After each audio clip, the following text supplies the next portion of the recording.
hello friends खुलुमबाय नोंथांमोनखौ फिन खेबसेबाव आंनि मोनसे गोदान रादाबनि भिडिअ बरायनानै लाहरबाय नोंथांमोना भिडिअखौ जोबजासिम नायलां लोगोसेनो भिडिअखौ लाइक खालाम शेयार खालाम आरो नोंथाङा जुदि आंनि चेनेलखौ साबस्क्राइब खालामाखैब्ला अन्नानै साबस्क्राइब खालामनानै हो फैदो दानिया भिडिअखौ जागायनोसै गंसे फरायसालिमानिनो सा 50 जन फरायसुलिफोरनि गाज्रि सावगारि भाइरेल जादों 6 दान सिगांनो बे जाथाया जादोंमोन गुवाहाटीनि बेलतला फरायसालिमानि गासै सा 50 जन फरायसुलिफोरनि गाज्रि सावगारिया बेंगालरनिफ्राय समाजारि बिजों थामहिनबा ससियेल मिडियायाव 7 साननि गेजेरावनो भाइरेल जाजोबदोंमोन बे जाथायखौ फरायसालिमाया दोनखोमानो नाजादोंमोनब्लाबो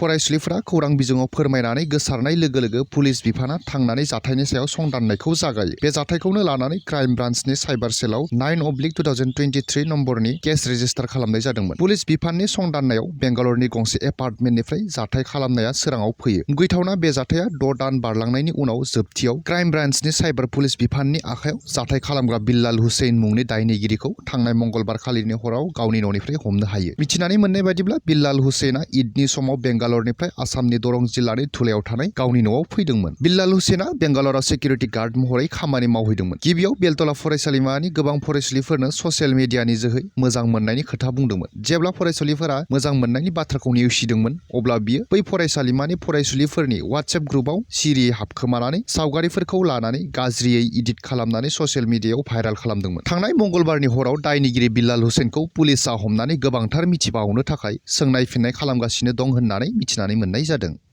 फैबाय थानाय थामथि खोलोबनि बिसायख'थिखौ नोजोर बोनानै पर्बत जरायाव फोसावदिं मेल खुंदों लकसभा बिसायख'थिनि 7 मेआव जानो गोनां थामथि खोलोबनि बिसायख'थिनि फोसावदिं मेलखौ मोनफ्रोमबो राजखान्थि हान्जाफोरा गोख्रोंनिख्रुइ गोख्रोंसिन खालामनायखौ नुनो मोननाय जादों थिग बे लेखायैनो UPPL दोलोआ 1 नं क'क्राझार लकसभा बियाबनि पर्बत जरायाव मैया मोनसे बिसायख'थियारि फोसावदिं मेल खुंनाय जायो बे फोसावदिं मेलावनो आसामनि बारग' मन्थ्रि चन्दन ब्रह्मआ बाहागो लानानै 7 मेआव जानो गोनां 1 नं क'क्राझार लकसभा बियाबनि बिसायख'थियाव UPPLनि बिजाथि थामहिनबा NDA जोंनो मदद खालामजानाय बिजाथि मुस्रि जयन्त बसुमतारिनो ट्रेक्टरनि सावगारियाव भट होनो थाखाय खावलायबोनायखौ नुनो मोनो बे बिसायख'थियारि फोसावदिं मेलाव आसामनि बारग' मन्थ्रि चन्दन ब्रह्मआ बाहागो लानानै खौरांगिरिफोरनि सिगाङाव ओरैबादि बुंथियो आं दरं उदालगुरि बियाबाव मैया फोसावदिं मेलाव बाहागो लाहैदोंमोन आरो बैयाव NDAनि अनगायै गुबुन दोलोनि हावाखौनो नुवाखै लोगोसे क'क्राझार बियाब महरै सोहोर नोगोर गामिफोराव गिदिंनानै नुजोबबाय गासैबो रायजोफोरा जोबोर रंजाखांनानै थांखि लाजोबनानैनो दं ट्रेक्टरनि सावगारियाव भट होनो थाखायनो NDA महरै आसामाव 14आव 14थाखौनो मोनगोन दा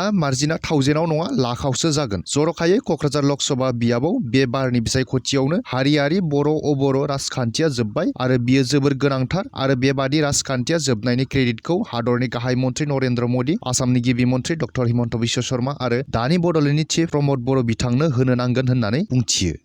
मेट्रिक आनजादाव उथ्रिसार जानो हानाय गुन गोनां फरायसाफोरखौ बरायदों 2024 इं मायथाइनि मेट्रिक आनजादनि फिथाइखौ थांनाय 20 एप्रिल खालार खालि फोसावनानै होदोंमोन सेबाजों खुंजानाय बे आनजादाव गोबां फरायसाफोरा उथ्रिसार जानो हादों थिग बे लेखायैनो चिरां जिल्लानि थाइखारजरा ओनसोलाव थानाय उत्तर दक्षिण गावनि गुरुदेव ब्रह्म बर्डिं फरायसालियाव देग्लायनि सेथि थाखोआव उथ्रिसार जानो हानाय फरायसाफोरखौ मान बावनायजों लोगोसे बरायदों मख'नो गोनांदि गुरुदेव ब्रह्म बर्डिं फरायसालिनिफ्राय बे बाराव गासै सा 13 फरायसाफोरा मेट्रिक आनजाद लिरदोंमोन बेनिनो साद' फरायसाया स्टार मार्क मोननायजों लोगोसे गासै 12 साया सेथि मासि आवग्रिनो हायो आरो सासे फरायसाया नैथि मासि लानानै उथ्रिसार जानो हायो बे बरायनाय हाबाफारियाव फरायसालिनि फोरोंगिरिफोरजों लोगोसे फरायसाफोरनि जोथोन लागिरिफोराबो बाहागो लायो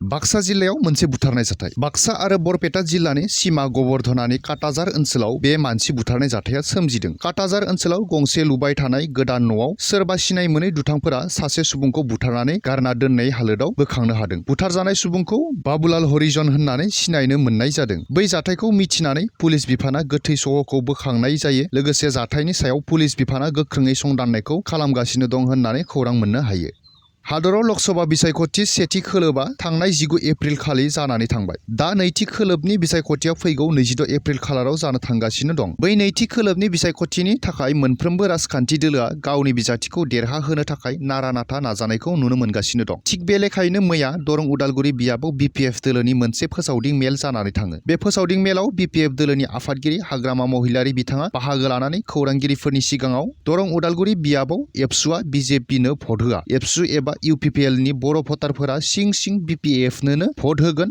आरो बियो रोखा आरो बेखौ BJPआबो मिथिखायो होननानै बुंथिनायखौ नुनो मोनो फ्रेन्ड्स दिनैनि बे रादाबनि भिडिअखौ आं बेखिनियावनो फोजोबथ'नो सानबाय गोजोन्थों